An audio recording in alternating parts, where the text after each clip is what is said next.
शौच। शौच का अर्थ होता है शुचिता। शुचिता मतलब हमारे जीवन में सादगी, जहाँ पर लोभ ना हो। अब लोभ का अर्थ क्या हुआ? जो हमें आवश्यक है उससे अधिक पाने की चाहत ही तो लोभ है। अब देखिए, एक कहानी मुझे याद आती है कि एक दिन एक किसान था जो अपने खेतों में काम करने के बाद थोड़ी देर सुस्ताने के लिए एक पेड़ के नीचे आकर लेट गया। जैसे ही वो लेटा, थोड़ी देर बाद उसे लगा कि कुछ तो सर्र की आवाज़ आई है। उसने बगल में देखा तो एक सांप फन फैलाए उसके पास में बैठा हुआ था। उसने नाग देवता को प्रणाम किया और खड़ा हो गया। उसे लगा कि इतने सालों से ये नाग देवता हमारे खेतों में रह रहे हैं और हमने इनकी कभी पूजा अर्चना नहीं की, तो वह उनकी पूजा अर्चना करने में जुट गया। जैसे ही वह कहीं से दूध लेकर आया, उसने उन्हें दूध दिया, एक छोटी सी कटोरी में दूध रख दिया और वह वहां से चला गया खेतों में काम करने के लिए। जब वह घर जाने लगा तो अपना सामान उठाने के लिए जैसे ही पेड़ के नीचे गया, वहां उसे एक सोने का सिक्का मिला। उसने वो सिक्का उठाया और घर चला गया। और अब तो यह रोज की बात हो गई थी। वह आता, दूध रखता और अपने खेतों पे काम करने चला जाता। शाम को जब लौटता तो एक सोने का सिक्का उसे वहां से मिल जाता।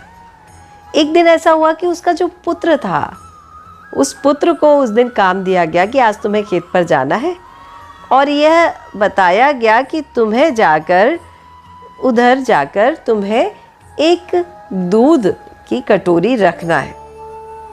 वह बच्चा मान गया और निकल पड़ा। वहां गया, उसने एक दूध की कटोरी रखी, खेतों में काम किया। शाम को जब लौटने लगा तो उसे वहां एक सोने का सिक्का मिला। उसे लगा हो ना हो, इस जगह पर सांप तो है, साथ ही सोने के कई सारे सिक्के भी हैं। इस लालच में घर आया और अगले दिन फिर से खेत पर गया। दूध जैसे ही रखा तो दूध पीने के लिए सांप बाहर आया और सांप जो बाहर आया, उसने उस सांप को कुचलने का प्रयास किया, उसके सर पर वार करने का प्रयास किया। तो सांप भी अपनी ताकत से उठ खड़ा हुआ और अपने दांत उसके हाथ में गड़ा दिए और वह बालक मर गया। अभी उसे रोज एक सोने का सिक्का मिल रहा था ना, उसके जीवन यापन के लिए। अब लालच क्यों? इसी लालच से जुड़ी एक और कहानी याद आती है कि एक महिला के समक्ष एक परी अवतरित हुई और उस परी ने कहा कि चलो ठीक है, मैं आपके सामने हूँ, आप मुझसे 2 वरदान मांग सकती हैं। तो उस महिला ने कहा कि ठीक है, 2 वरदान है ना।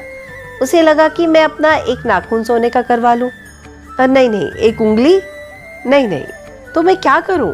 क्योंकि परी ने उनसे कहा था कि आप अपने शरीर का कोई एक अंग सोने का करवा सकती हैं और वह आपके काम आ सकता है। एक अगर व्यक्ति होता, समझदार व्यक्ति होता, तो अपने बालों को सोने का करवा सकता था कि एक एक बाल तोड़ते जाओ और उपयोग करते जाओ। लेकिन ऐसा उसने नहीं किया। उसे लगा कि मैं अपना एक पूरा हाथ सोने का करवा लेती हूँ, कितना अच्छा होगा ना। उसने हाथ जैसे ही सोने का करवाया, वो हिला डुला नहीं पा रही थी।